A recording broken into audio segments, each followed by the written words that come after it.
Cette thérapeutique humaine, basée sur des choses humaines, base généralement sa philosophie sur les causes souvent de tension sur le problème sexuel. C'est Freud, l'analyse, la source de la psychanalyse moderne, c'est Freud, basant tout sur des problèmes sexuels, etc. Je vous en parle, nous avions, sans citer de nom, une personne de l'Église, il y a des années en arrière, qui avait des difficultés énormes avec son compagnon et qui a été hospitalisé à l'hôpital de Saint-Égrève. Et là, dans la thérapeutique pratiquée à ce moment-là, eh bien, on encourageait les relations sexuelles entre les patients pour justement permettre à la personne, aux personnes de trouver un équilibre.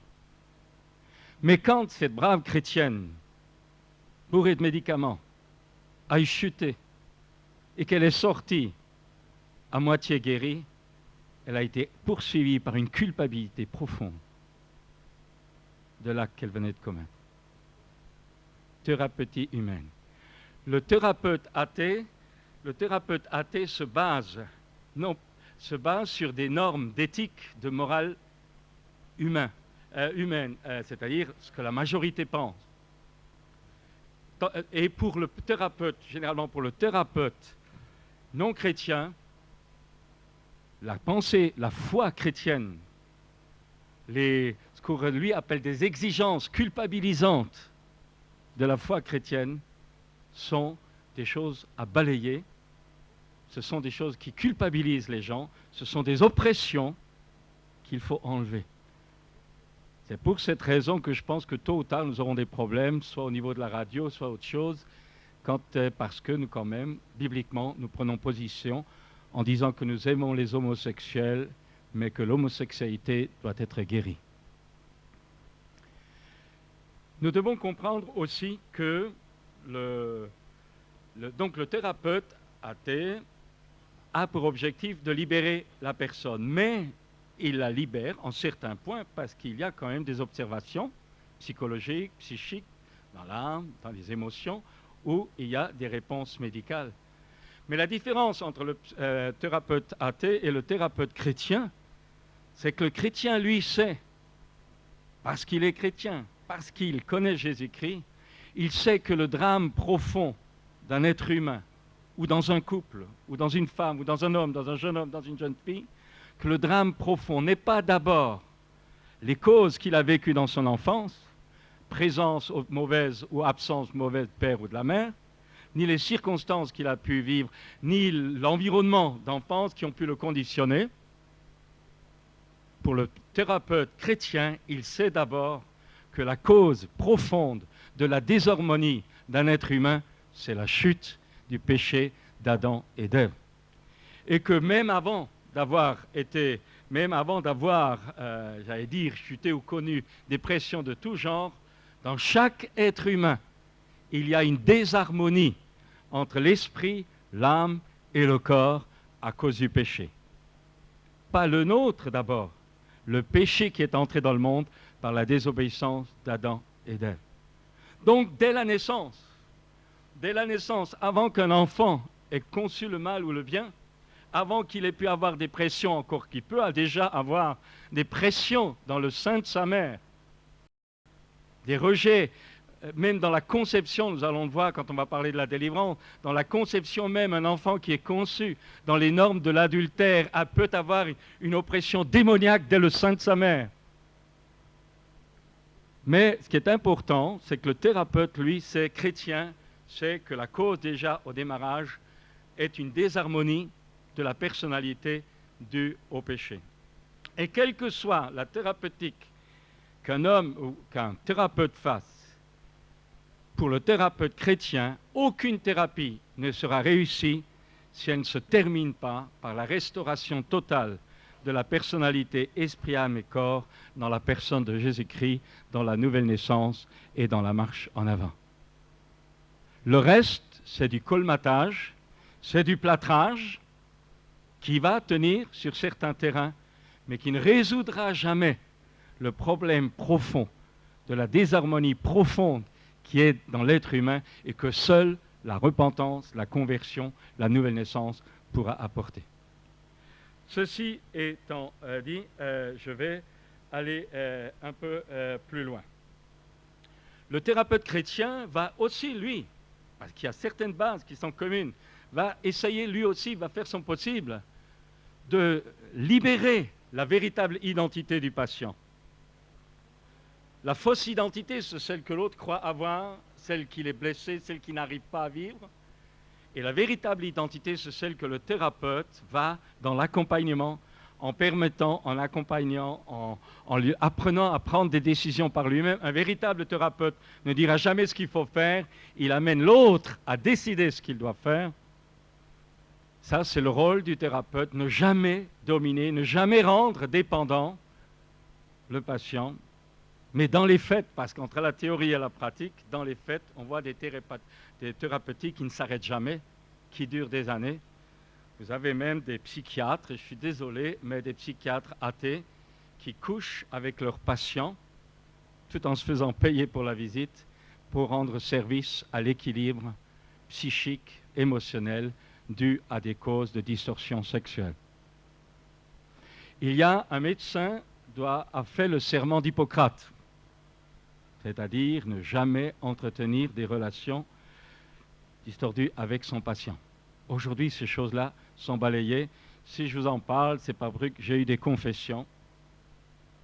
Un jour, des années en arrière, une sœur est venue me voir, visitée dans une visite de médecin. Avant sa confession, elle était amenée à coucher avec le médecin dans son cabinet. Vous devez comprendre qu'aujourd'hui, nous vivons dans un monde complètement déboussolé et que si vous ne faites pas attention, ou vous ou vos enfants vont être embarqués. Nous devons comprendre que la parole de Dieu dit que les temps deviennent difficiles et vous devez comprendre que vous devez être armés, nous devons être armés pour savoir ce qui se passe exactement. Alors, je continue. Donc, l'objectif, c'est de libérer la personnalité en l'accompagnant. Donc, ça peut être une pensée très correcte, je veux dire, avec des motivations pour certains très correctes. Mais ce qui est important, la différence entre le thérapeute non chrétien et le thérapeute chrétien, c'est que le thérapeute chrétien va essayer de vous aider à ce que votre véritable identité ressorte, et il va s'arrêter là, avec vos bons côtés, vos mauvais côtés. Vous allez voir, sur certaines choses élémentaires, selon les normes sociales, il va vous montrer de prendre le bon choix, mais vous allez rester à ce niveau-là, avec cette identité-là. Véritable, ou aux trois quarts véritable, parce qu'il a réussi à vous montrer toutes les blessures que vous avez accumulées dans votre enfance, qui vous ont voilé, qui vous ont faussé. Et ça peut être positif. Mais le thérapeute chrétien, lui, va beaucoup plus loin. Le thérapeute chrétien, une fois qu'il vous aura aidé à mettre en évidence votre identité véritable, celle que Dieu, celle que vous avez, que personne d'autre a, parce que personne n'a les mêmes empreintes digitales, le thérapeute chrétien, une fois que vous aurez réalisé votre identité, à ce moment-là, la personne qui connaît maintenant son identité en tant que chrétien doit maintenant apprendre, décider, faire le choix de renoncer à son identité, de se convertir à Dieu, d'accepter de mourir à son identité et de renaître en Jésus-Christ avec une vie nouvelle. En un mot, la thérapeutique humaine vous révèle partie de votre identité, tandis que la véritable thérapeutique chrétienne vous aide à découvrir votre identité pour que dans un libre choix, dans la direction du Saint-Esprit, vous acceptiez, vous preniez la décision, en tant que chrétien, de renoncer à vous-même, de vous repentir de vos péchés, de vous convertir au Dieu vivant et de recevoir l'Esprit de Dieu pour naître de nouveau. Et si vous avez reçu l'Esprit de Dieu, mais que la thérapeutique est nécessaire parce qu'il y a des blocages, alors le résultat, ce ne sera pas de recevoir l'Esprit de Dieu, mais de vivre dans la liberté que l'Esprit de Dieu peut vous aider à donner en acceptant votre marche chrétienne qui est, comme a dit Jésus, si quelqu'un veut me suivre, qu'il renonce à lui-même, qu'il se charge de sa croix et qu'il me suit. Vous devez comprendre que lorsque vous dites, lorsqu'un malade émotionnel, psychique, blessé par la vie, lorsqu'il dit « je donne mon cœur à Jésus, je donne ma vie à Jésus », qu'est-ce qu'il donne comme vie? C'est ça l'enjeu de la psychanalyse, c'est ça l'enjeu de la thérapeutique. S'il a une fausse identité, l'identité que dans sa tête il donne à Jésus n'est pas la véritable. Donc il va donner cette fameuse fausse identité inconsciemment, c'est pas méchant mais c'est comme ça, il va donner cette identité, cette vie-là, il va la donner à Dieu, mais c'est pas la sienne. Ça veut dire qu'il donne quelque chose qu'il n'est pas, dont il n'a même pas conscience, et après dans sa vie chrétienne, ça les choque. Donc, vous devez comprendre que la thérapeutique amène l'individu à prendre conscience de son identité, mais après, le résultat pour un chrétien, c'est ensuite, c'est donner cette identité véritable dont maintenant il a conscience, c'est de la donner à Dieu, d'accepter de mourir à soi-même et de renaître en Jésus-Christ. Nous allons y arriver. Alors, je voudrais comporter l'importance, quand on parle de cure d'âme, relation d'aide, etc., l'importance pour votre vie comme pour la mienne, c'est la nouvelle naissance. Quand je dis l'importance, c'est la nouvelle naissance, vous et moi, nous pouvons vivre des expériences avec Dieu. Tu peux être un inconverti et recevoir des réponses de Dieu. J'étais rebelle à Dieu. Mes parents voulaient me convertir, j'étais rebelle, je savais que Dieu existait, j'étais rebelle, je ne voulais pas me convertir à 15-16 ans, je voulais mener ma vie, j'étais rebelle, et Dieu m'exauçait quand même pendant un temps. Tu peux être exaucé à certains moments. Rappelez-vous ce que je te dis, ce n'est pas parce que Dieu t'utilise que Dieu t'approuve. Il y a toujours une heure de vérité. Moi, elle a eu lieu il y a 23 ans, complètement fichu, il a fallu aller là. Mais Dieu peut répondre à certaines de tes prières.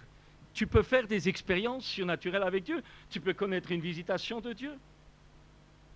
Perdu dans la neige, j'ai connu une visitation de Dieu. J'ai même entendu la voix de Dieu au fond de moi qui me disait qu'un jour je prêcherais l'évangile. C'était incroyable, mais je n'étais pas né de nouveau après. J'ai continué ma vie de passation. Tu peux vivre des expériences avec Dieu. Tu peux avoir des manifestations du Saint-Esprit. On peut t'imposer des mains. Tu peux recevoir, sentir une onction. Mais ça ne veut pas dire que tu es né de nouveau. Ça veut dire que tu as une manifestation. Mais la nouvelle naissance, c'est autre chose. C'est le Christ vivant qui, par le Saint-Esprit, vient habiter en toi et demeurer en toi. Ce ne sont pas des expériences épisodiques, c'est une réalité qui te change au fond de toi-même. C'est une réalité qui change ton cœur. C'est une réalité qui fait naître de nouveau ton esprit. À partir de ce moment-là,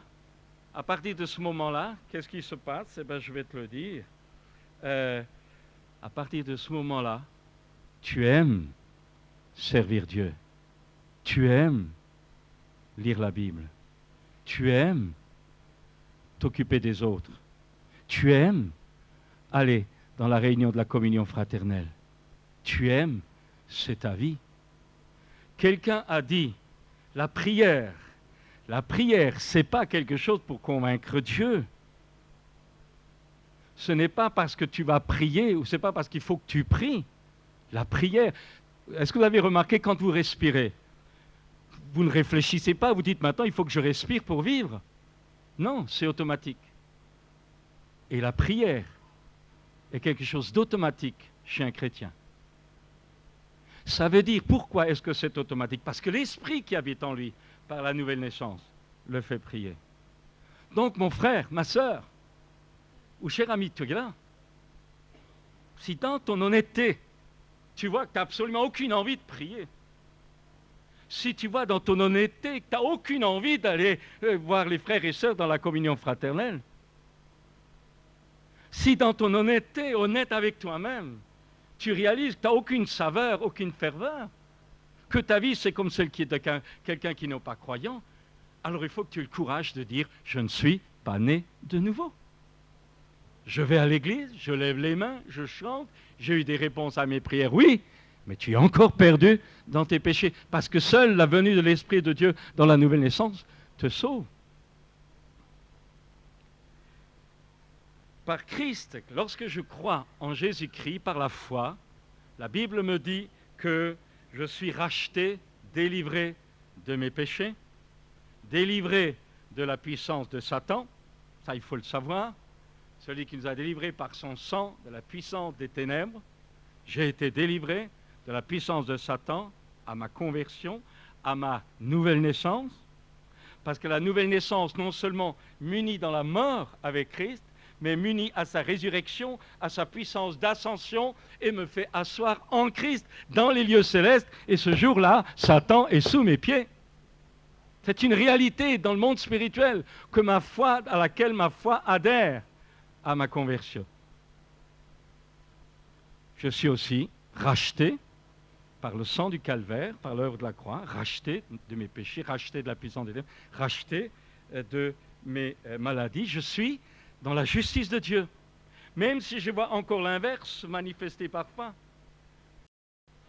La Bible dit que par ma foi en Jésus, je suis juste, alors que je peux être encore un drôle de mécréant.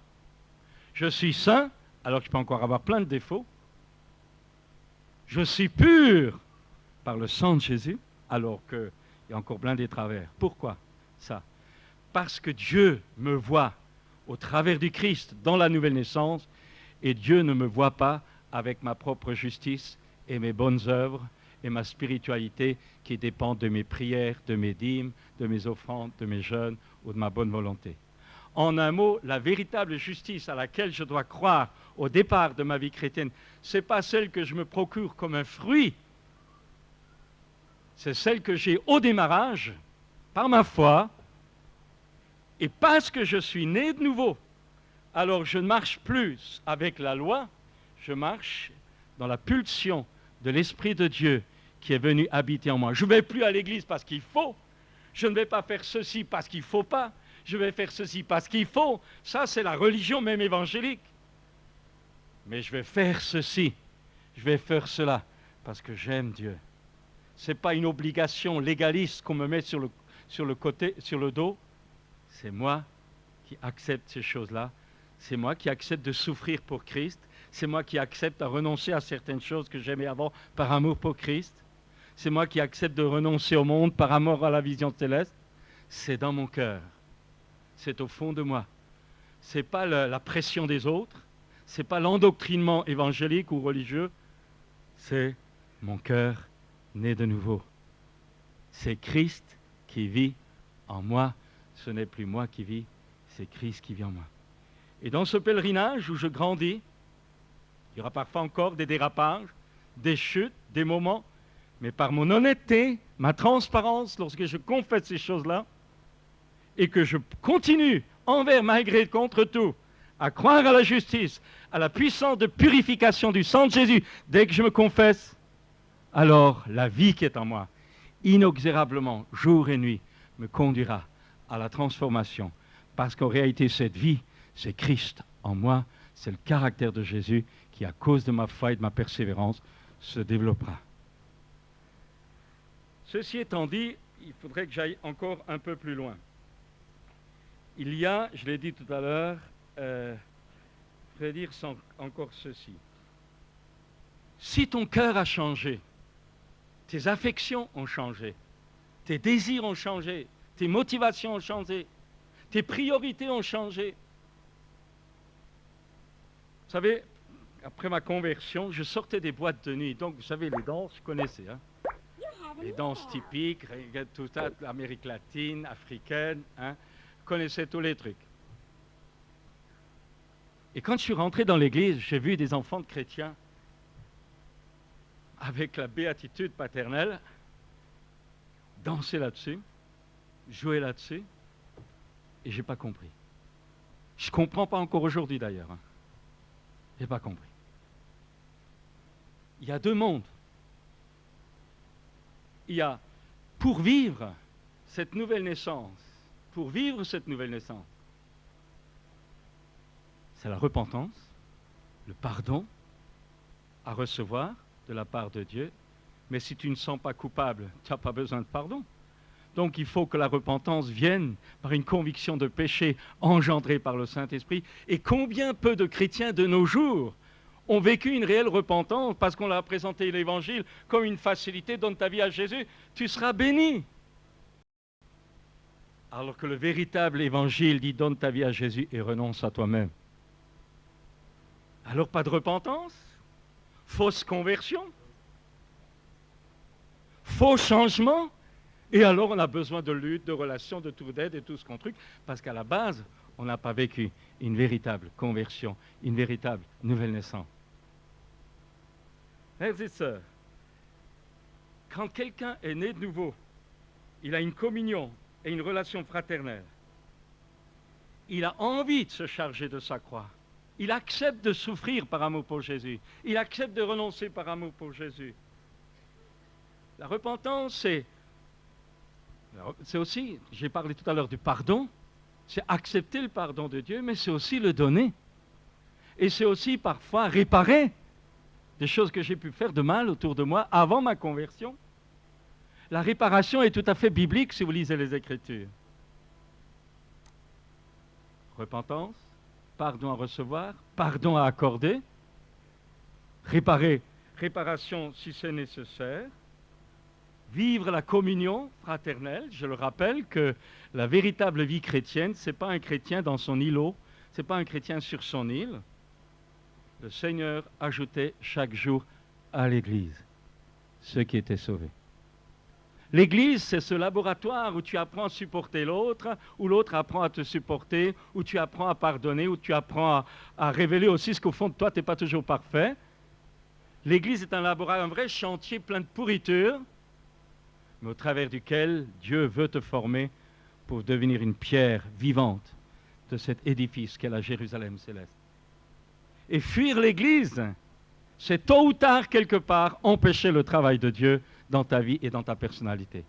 Parce que le Père Seigneur permet que tu aies un frère clou ou un sœur marteau à côté de toi qui, de temps en temps, t'en met une derrière la nuque.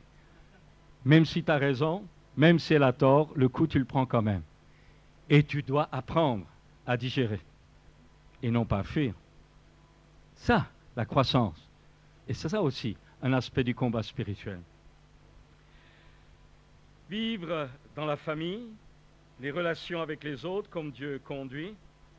Et quand quelqu'un est réellement né de nouveau, il a conscience de son appartenance au corps. Un véritable homme ou une véritable femme réellement né de nouveau prend conscience, c'est intuitif, c'est au fond de lui, c'est l'esprit de vie, c'est le Christ lui-même en lui qui lui donne cette sensibilité du corps. Donc mon frère, ma soeur, si tu n'as pas cette sensibilité du corps, je te le dis en face, tu n'es pas né de nouveau. Et si maintenant tu meurs, tu vas en enfer. Comme 2 et 2 font 4, tu es fichu. Parce que si tu as l'esprit du Christ, dont chaque membre est un corps, est son corps, tu dois avoir la notion du corps. Et si tu ne l'as pas, tu es perdu. Et il faut que tu te convertisses ce matin. La notion du corps, mais le chrétien qui a réellement Christ, qui est réellement né de nouveau, et il obéit à la parole. Jésus a dit, si quelqu'un m'aime, il gardera ma parole. Tu ne peux pas prétendre être chrétien, né de nouveau, si tu désobéis aux Écritures, c'est pas vrai. Tu peux désobéir involontairement encore, bien sûr. Tu as besoin de l'aide du Saint-Esprit pour arriver, bien sûr. Mais si tu désobéis volontairement, c'est un signe que tu n'es pas né de nouveau. Parce que tu ne peux pas avoir Christ, la parole incarnée, la parole vivante. Tu ne peux pas dire que tu l'aimes si tu ne gardes pas sa parole. Tu te trompes toi-même et tu trompes les autres. La nouvelle naissance, c'est le seul moyen pour être sauvé et transformé. Naître de nouveau, c'est aussi séparer, je vais aller vite, naître de nouveau, c'est aussi se séparer du monde. Hein? L'orgueil du monde, la convoitise.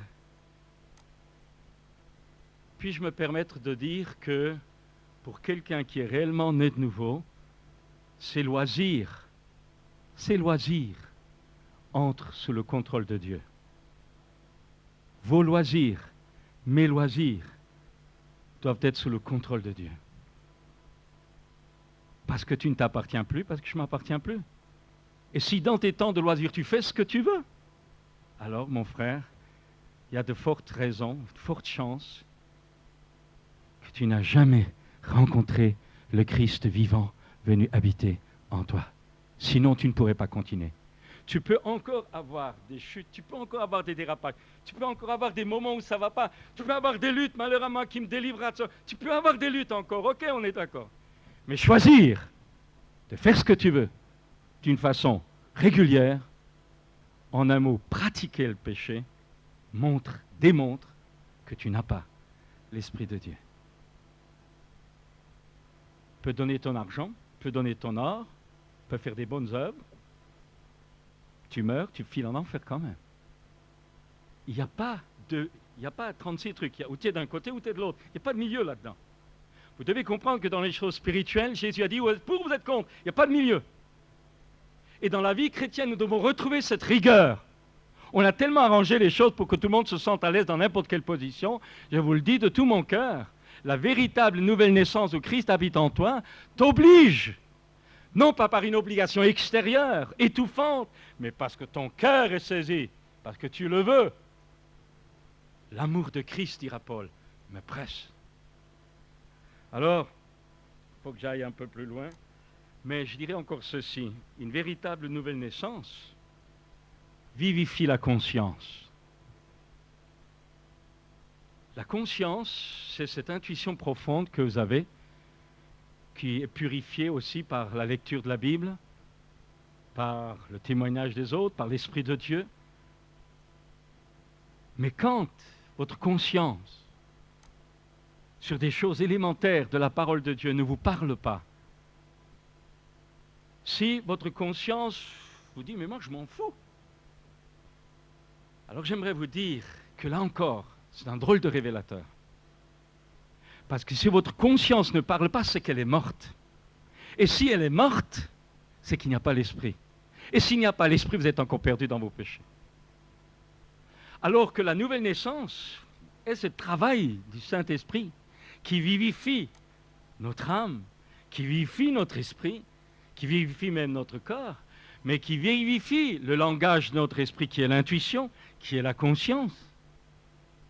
La crainte de Dieu, ce sont des choses vivifiées, ce sont des choses rendues auxquelles vous allez être rendus sensibles.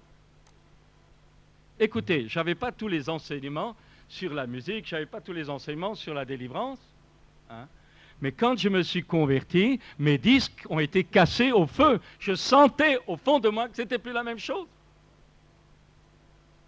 Il y a des jeunes qui racontaient à d'autres jeunes qu'ils allaient dans les boîtes de nuit, ils étaient libérés, c'est la grâce, Dieu nous rend libres. Écoutez, moi j'ai passé et je suis prêt à faire une démonstration de danse à n'importe lequel d'entre vous ici. Mais je vais vous dire, j'ai passé mon temps dans les boîtes de nuit. Mais quand je suis né de nouveau, quand l'Esprit de Dieu est venu habiter en moi, au bout de 5 minutes, avec mes copains, il a fallu que je les lâche, je ne pouvais plus aller dans une boîte de nuit, c'était plus le même esprit. J'étais passé de la mort à la vie. Je termine, de la puissance de Satan à Dieu. Et vous avez alors des jeunes dans l'église, ils vont comme des gens qu'on mène à l'abattoir, ici comme des moutons. Ils sont fichus, ils ne se rendent même pas compte. Suivent n'importe qui, n'importe quoi. Pourquoi? Parce qu'ils sont amorcés par leur propre convoitise. Et ils fileront en enfer, même enfants de chrétiens. C'est pour ça que nous prêchons la repentance. C'est pour ça que nous prêchons la conversion. C'est pour ça que nous prêchons la nouvelle naissance. Mes amis, il faudrait que je dise encore ceci.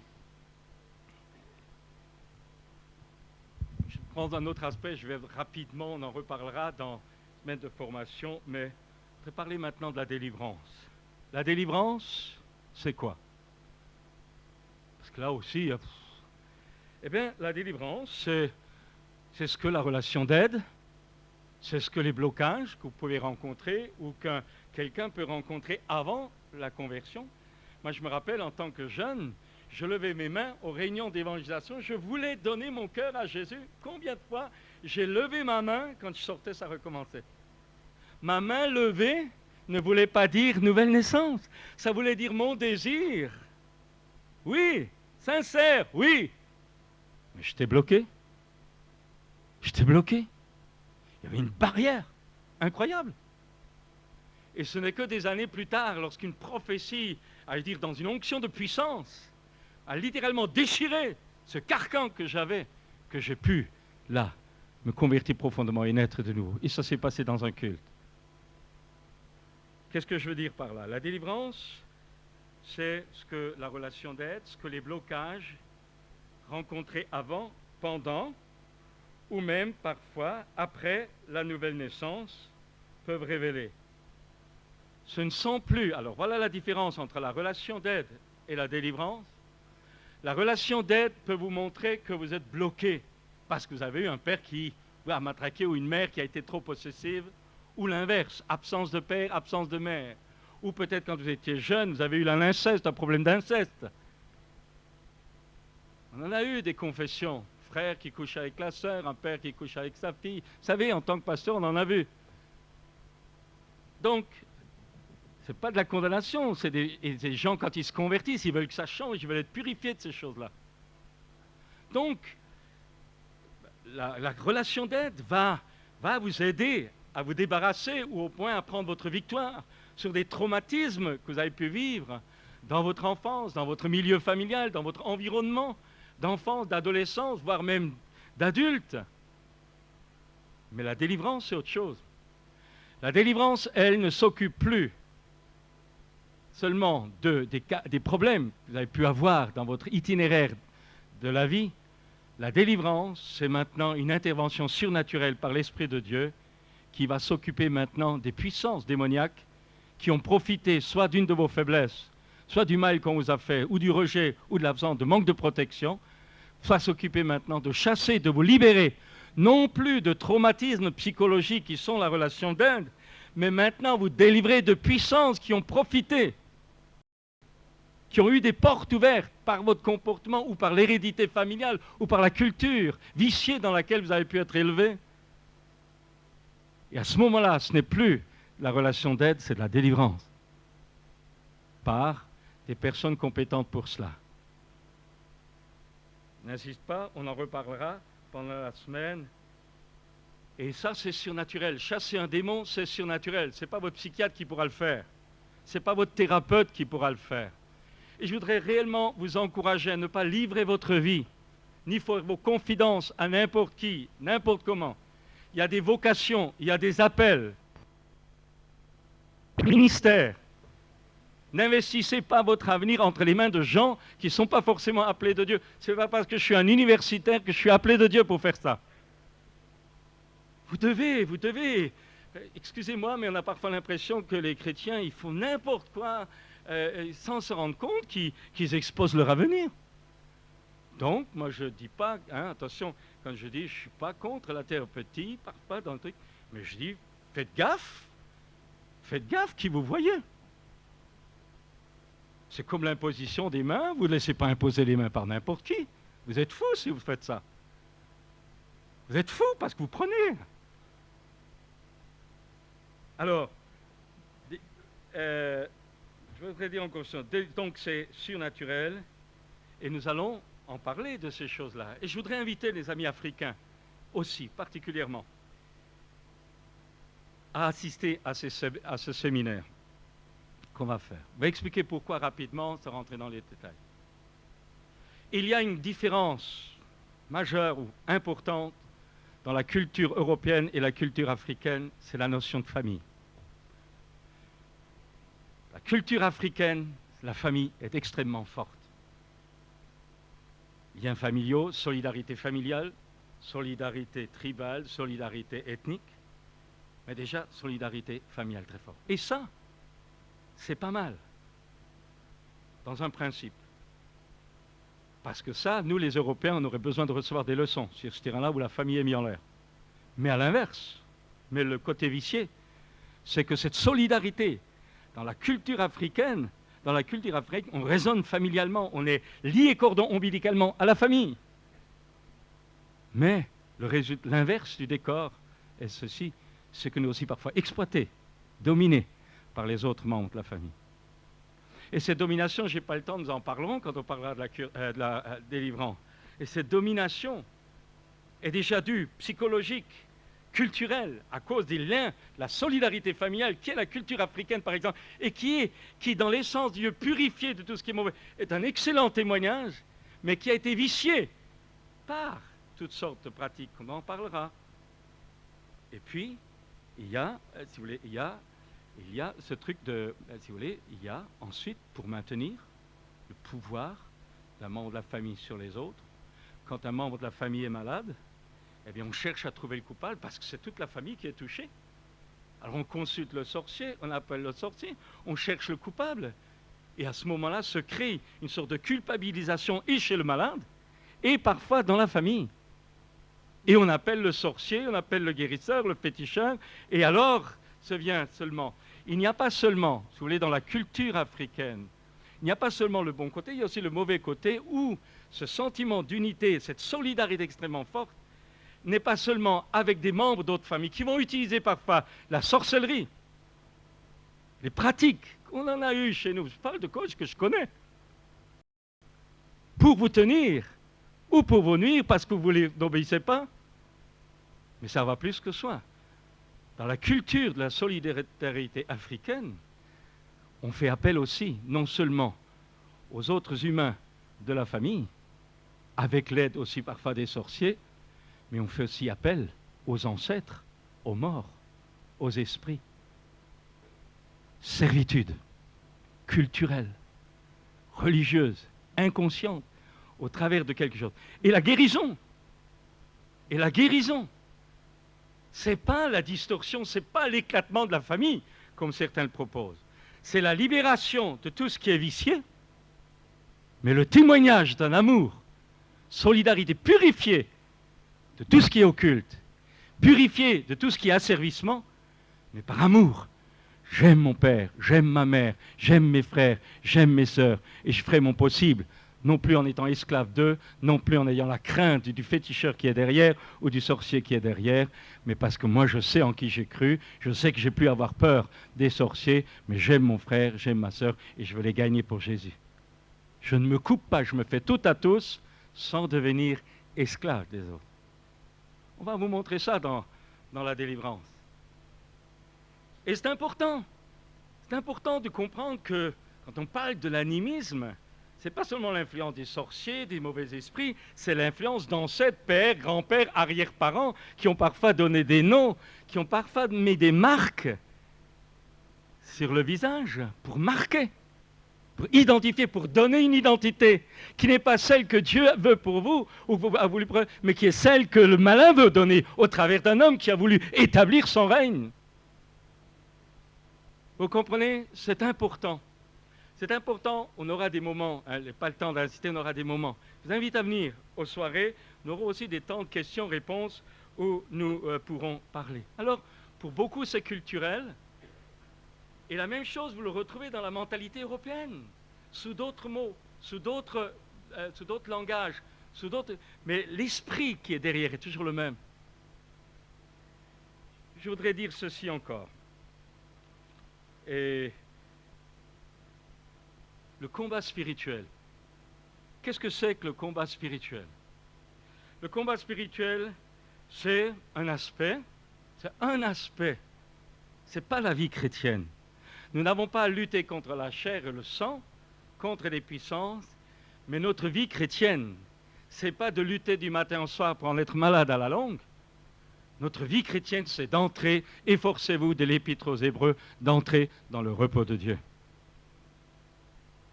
Le repos. Ce repos, c'est quoi? Ce repos, c'est réconcilié avec Dieu, dans le repos de la foi, uni à Christ comme le sarment est uni à son cep, assis en Christ dans les lieux célestes, Satan est sous nos pieds. C'est le combat spirituel, c'est dans cette optique-là, accepter parfois de combattre contre soi-même, contre le péché, qui nous enveloppe si facilement. C'est parfois souffrir pour crucifier la chair avec l'aide de l'esprit, par mon désir d'obéir à Dieu. Ça, oui, ça fait partie aussi du combat spirituel. Celui qui est en moi est bien plus grand que celui qui est en le monde. C'est marcher, le combat spirituel a comme racine, c'est marcher dans un esprit d'autorité paisible et de foi, les yeux fixés sur Jésus, sensibles aux indications du Saint-Esprit. C'est en un mot, garder la foi en toutes circonstances. Le combat spirituel, ce n'est pas seulement se mesurer, affronter un démon. Le combat spirituel, c'est d'abord une attitude à conserver, une position en Christ à garder, assis en Christ dans le repos de la foi. Le diable essayera toujours de vous enlever de là.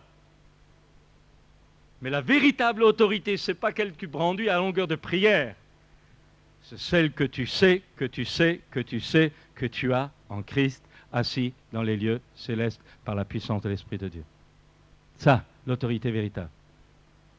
Je pourrais vous donner des témoignages où complètement claqué, plus de force, plus rien, simplement touchant du bout des doigts, j'ai pu chasser un démon.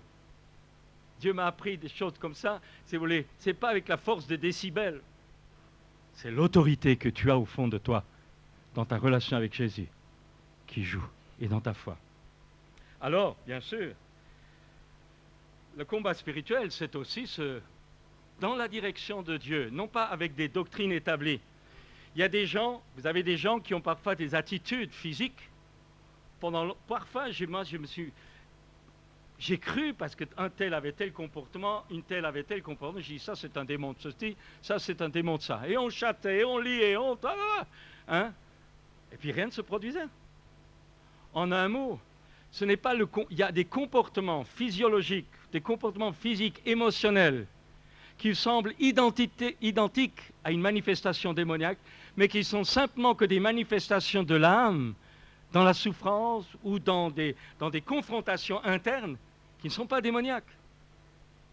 Je connaissais un jour dans une équipe de jeunes, prier pour une fille. Elle était là par terre, oh, allez au nom de Jésus. Et puis il y en a un qui a été plus inspiré que les autres, il a dit, quel est ton nom? Et la pauvre fille, elle était là, ployée sous l'énorme quantité de mains, imposition de mains. Il disait, je suis Julie, Julie, esprit de Julie, va-t'en. Mais non, c'était son prénom. Combien de bêtises on a pu faire? Et moi le premier.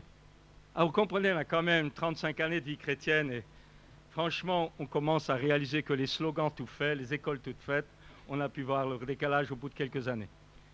Alors, le combat spirituel existe. Le combat spirituel, c'est une réalité, il ne faut pas la nier, nous n'avons pas. Mais le combat spirituel se fait dans des normes. Toujours, toujours, toujours et toujours dans la construction de l'harmonie de la personne, dans la construction de l'harmonie de la famille, dans la construction de l'harmonie du corps de Christ, dans la construction de l'unité, dans la construction de la fidélité, dans la conclusion du fruit de l'esprit qui est l'amour, la paix, la joie. Et vous comprenez que ce soit cure d'âme, relation d'aide, délivrance, combat spirituel, sainteté entière, sanctification. Quand quelqu'un commence à vous donner des leçons, malgré tous les bons enseignements que cette personne peut faire, ce qui compte, ce n'est pas ce qu'elle vous dit, c'est ce qu'elle est. Parce que c'est ça qu'elle communique tôt ou tard. Mes amis, les plus grands faux apôtres ont apporté des super enseignements. Les plus grands prédicateurs qui sont arrivés à apporter 95% d'enseignements justes, et les 5% faux, ça rentrait parce que le reste était juste, on avale tout. Vous devez comprendre qu'on reconnaît l'arbre à ses fruits. Et le premier fruit qu'on attend de quelqu'un, que ce soit relation d'aide, que ce soit sanctification, que ce soit témoignage chrétien, c'est le fruit qu'il produit. Et le fruit, c'est la parole de Dieu dit, Éphésiens 5, que Dieu a donné des ministères. Pourquoi? Pour diviser le corps, pour édifier le corps, pour édifier les croyants, pour les amener à maturité. Vous savez, l'autre jour, quelqu'un disait qu'il ne trouve pas normal comment faire pour rentrer dans une maison, alors que dans cette maison, pouvait y avoir, on sent peut-être qu'il y a une présence mauvaise. Alors vous avez deux possibilités. Ou vous avez la trouille, ou vous êtes quelqu'un qui dit, moi les démons, cette maison elle est donc je me coupe. avec ces personnes. Je ne veux plus les visiter parce que cette maison, elle est habitée, comme on dit. Ou alors, vous savez qui vous êtes. Vous savez que vous savez que vous savez que vous savez que vous savez que celui qui est en vous est plus grand que celui qui est contre vous. Et alors, quand vous allez dans cette maison, vous y allez dans la paix, vous y allez dans l'assurance, dans la sensibilité au Saint-Esprit, et vous attendez le déclic de Dieu pour vous occuper des démons qui sont là. Frères et sœurs, je termine. Je voulais simplement un petit peu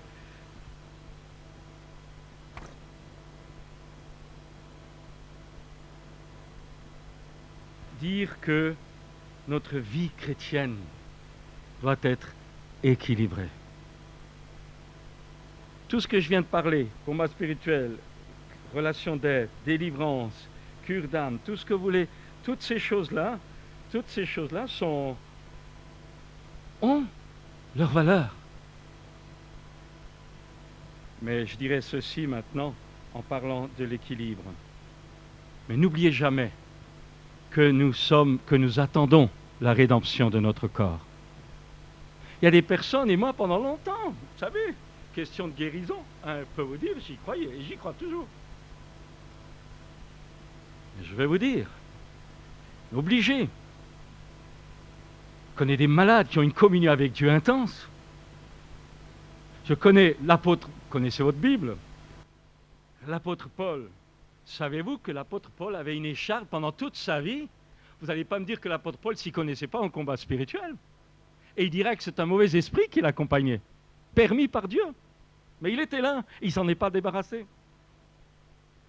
Vous rappelez quand même que Paul a laissé Trophime malade à Milet. Comment, Paul, t'as pas la foi? Comment, Paul, t'as un blocage? Paul, t'as un interdit? Paul, t'as un démon, t'es incapable. Trophime, alors quoi?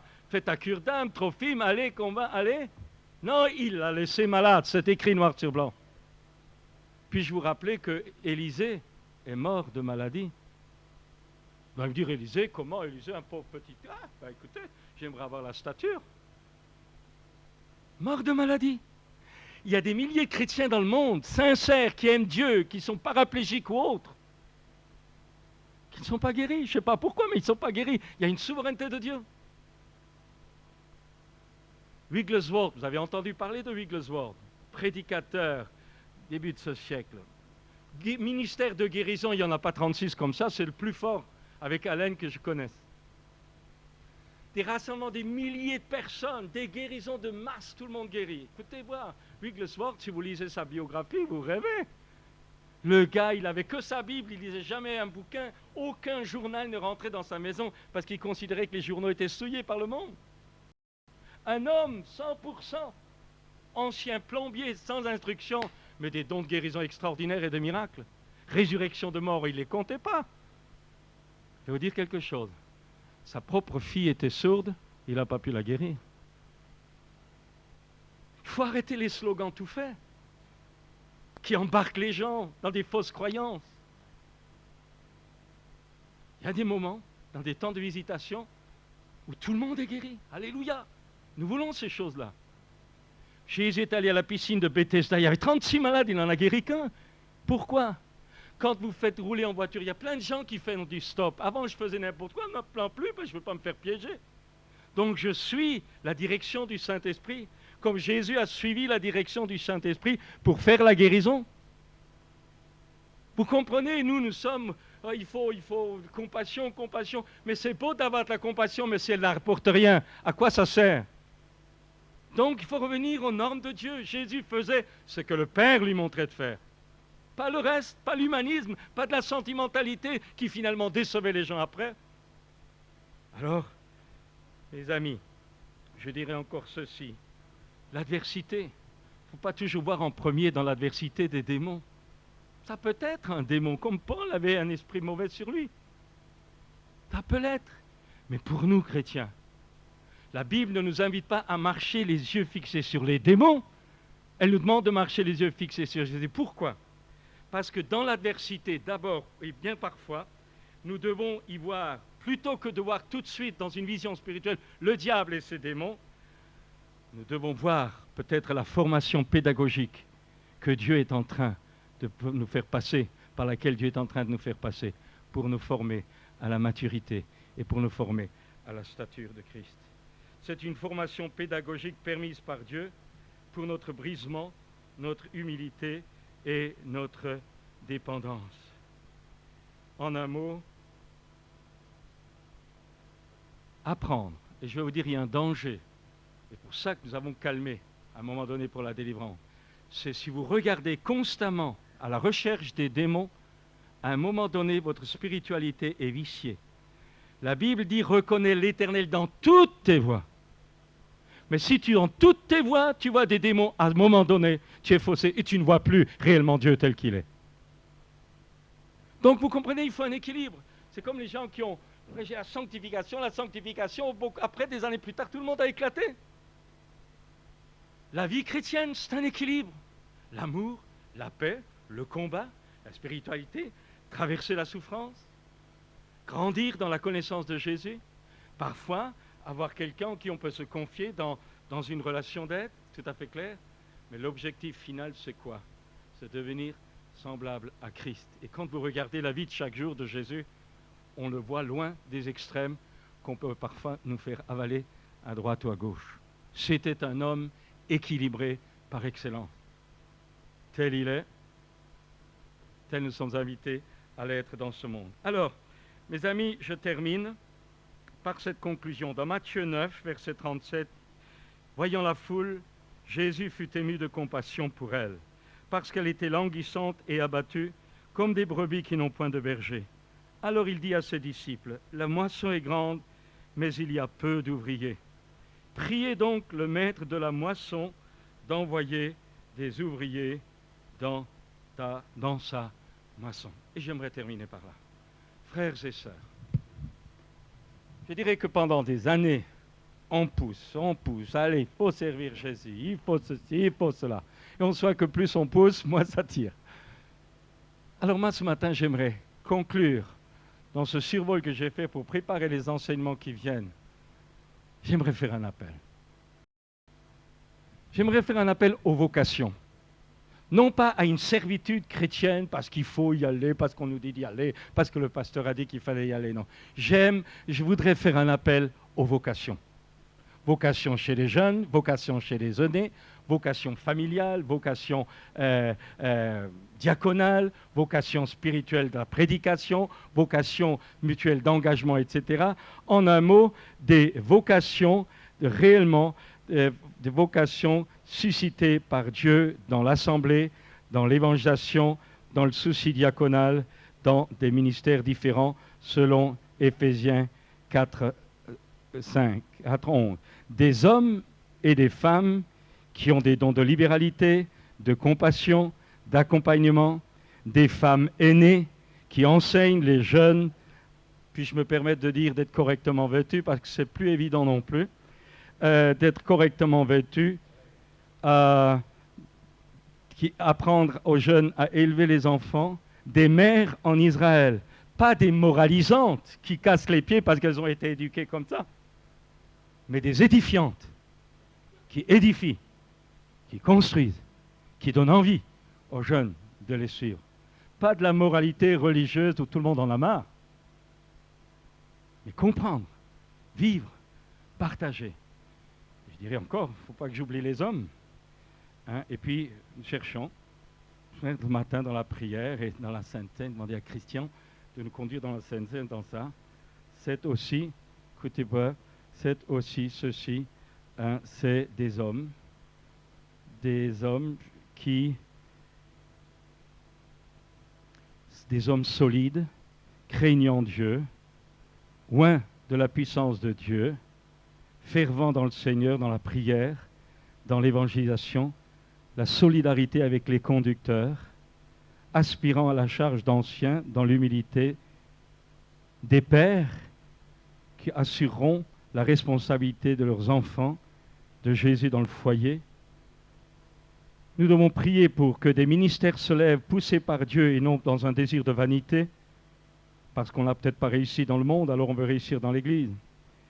des ministères que la majorité de la communauté reconnaît comme des dons de Dieu, susceptibles d'encourager et de structurer les autres, et de structurer, stimuler les autres chrétiens, et non de leur donner envie d'aller ailleurs. Nous avons besoin de Dieu pour cela. Et nous sommes appelés à la prière pour permettre à Dieu de le faire. Alors, mes amis, dans ce moment de Sainte Seine qui va suivre, je voudrais être très pratique ce matin. Qui veut parmi nous, une fois pour toutes, se consacrer à l'Église? Se consacrer à Dieu, bien sûr, et qu'en conséquence à l'Église. Paul a dit, ils sont d'abord consacrés à Dieu, puis à nous. Alors, je pose la question, qui veut? Arrêtons le cirque. Qui veut? Qui veut? Qui veut? Qui veut? Et puis-je me permettre de dire ça en conclusion définitive? Qui veut ce matin, homme ou femme, jeune homme ou jeune fille, même si le fruit n'est pas immédiat, même si ça prend du temps pour venir à maturité, qui veut se comporter comme des amis? Jésus dit, je vous appelle plus serviteurs, vous êtes mes amis, parce que je vous ai fait connaître tout ce que le Père m'a donné. Je vais vous dire quelque chose. Être conducteur d'église, hein, moi qui pourront tous vous en parler, être conducteur d'église, c'est vraiment ingrat. Le chrétien, il fait ce qu'il veut, il part où il veut, quand il veut, il n'y a pas d'argent, il s'en fiche. Il a envie de changer d'église, il s'en fiche. Il n'a pas envie de donner la dîme, il ne la donne pas. Si l'église se vide, il s'en fiche, il change d'église. Puis c'est la faute des pasteurs. Il n'a pas envie de venir à la réunion, il ne vient pas. Il a envie de partir en vacances, il part en vacances. Libre. Déresponsabilisé. Eh bien, je vais vous dire, en tant que conducteur, on ne peut pas se permettre. Quand l'église coule, quand l'église est en difficulté, ben nous, notre cœur tremble. Quand le trésorier dit qu'il n'a plus d'argent à la fin du mois pour payer les différentes échéances que tout le monde s'était engagé à payer pour le prêt, ben il n'y a personne, il n'y a que nous. Il n'y a que nous qui sommes là devant Dieu, il n'y a que nous qui des fois passons la nuit à prier. Il n'y a que nous. Ah, les autres, chacun ses petits loisirs, son petit truc, son petit machin. Je ne parle pas pour tout le monde. Je veux simplement vous montrer que c'est quand même un problème. Alors, moi je fais un appel ce matin. Je fais un appel ce matin. Qui veut être? On n'est pas parfait. Mais je pense qu'on est sincère. Sincère dans nos imperfections, comme vous êtes probablement sincère avec vous-même ce matin. Alors, qui veut ce matin dire Seigneur, moi je veux m'engager dans l'Église. Je veux devenir ami des conducteurs, je ne veux pas toujours chercher un conducteur à la carte, à droite, à gauche. Vous savez, ça fait... Moi, je vais vous montrer, c'est que la division commence là, lorsqu'il n'y a plus de solidarité entre les responsables et le peuple. Ce manque de solidarité s'installe aussi entre les membres. Et vous savez que quand Israël, quand après le démarrage d'un Némrod, ils ont construit la tour de Babel, ils ont dit faisons-nous une tour et soyons forts. Et Dieu a dit rien ne les empêchera maintenant d'y arriver. L'unité, même chez des païens, donne des résultats. La désunion donne aussi des résultats. Et quand une église, quand des membres ne sont plus unis entre eux, quand des membres ne sont plus unis avec les responsables, vous pouvez chercher, sortir, courir de convention en convention, la mort est dans le pot. Et le développement s'arrête. Apparemment, on peut tous s'embrasser, bonne année, etc. Mais c'est dans le cœur. C'est important. C'est là le combat spirituel, comprenez. Le combat spirituel est en toi, il est en moi. Et ça, parfois, des journées.